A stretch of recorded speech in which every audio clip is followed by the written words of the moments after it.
This week we're talking about shot composition. Let's do this.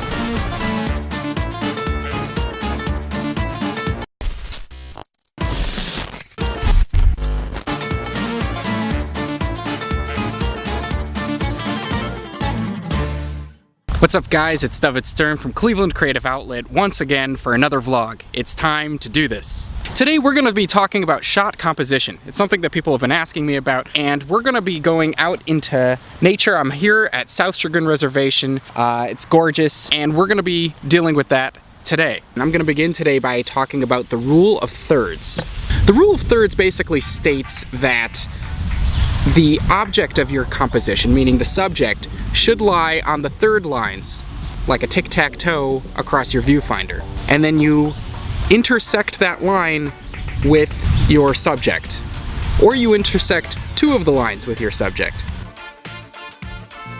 Try placing your eyes of your subject on the third line. That's a really interesting way to keep the audience focused on the subject's eyes. A couple mistakes that people often make when they're trying to follow the rule of thirds: they'll overdo it, they'll underdo it. The interesting thing about the rule of thirds is that it works for everything.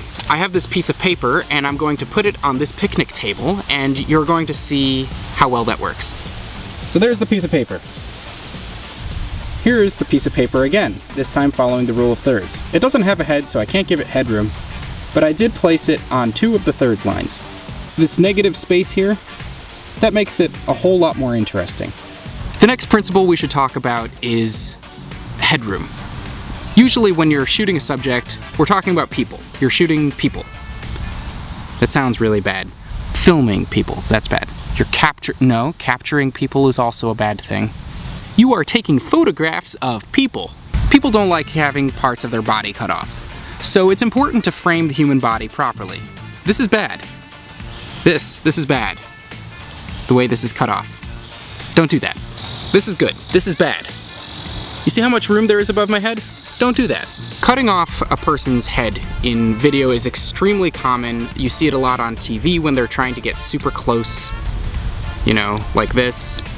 As a general rule, leave 2 fingers worth of headroom space. That should make your subject feel comfortable inside of the frame. 1, 2, ding. In reality, it's about what feels comfortable. So you're going to have to experiment a little bit and figure out what works for you.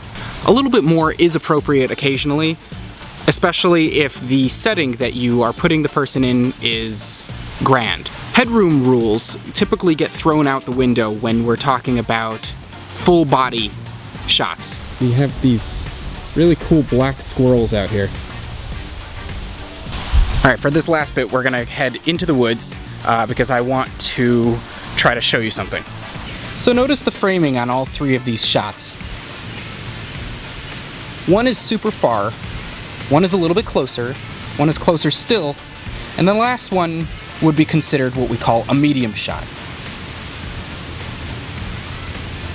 The shot that's super far, it's really kind of too far to see any of my features. Look at that lug all the way out there in the distance, having the time of his life. You can see his body language, but you can't see his face all that well. Distance from the subject is a complicated problem that you have to tackle in a way that is suitable to the situation. My point is this: when you're shooting a portrait, you don't want the picture to be too wide. Too often I see people shoot pictures of their family that are super wide with tons of space around them. Why? Why are you doing that? Don't make your photos too wide. Distance from the subject is really important, and a lot of people neglect to actually choose this intentionally. All of your choices when you're a filmmaker should be made intentionally, and you should be always working from general to specific. So let's do this one more time. I want to scout out a location over here, not somewhere far. I just want to find a location where we're going to try framing me as a subject. We're going to do this together. You ready? Let's take a look. Here's what we're working with. We've got this nice big lawn with a whole bunch of trees, and we've got the cars over there. I don't want any cars in the picture, so you see this tree? I'm going to go over and stand and lean against it. Let's get focus on that, first of all. All right, so clearly I'm too far away, right? This is not ideal. So let's zoom in a little bit. Whoosh, just like that. I think that we're going to need to brighten up this image.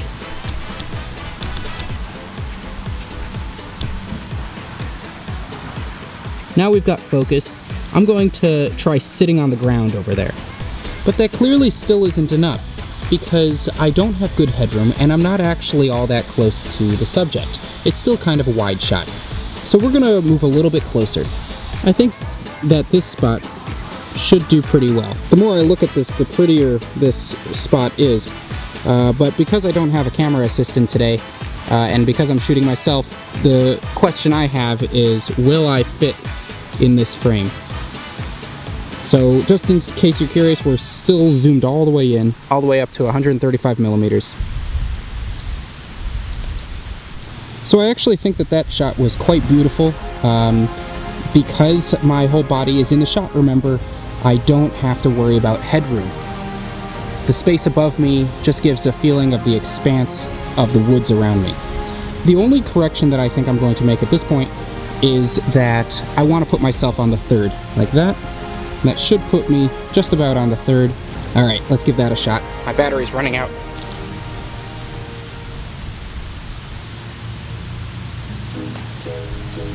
So that's it, guys. Thank you so much for watching. Smash that like button, hit subscribe, share it across social media. I'll see you next week for another vlog.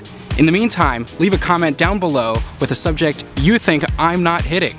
See you later, guys. Keep making videos.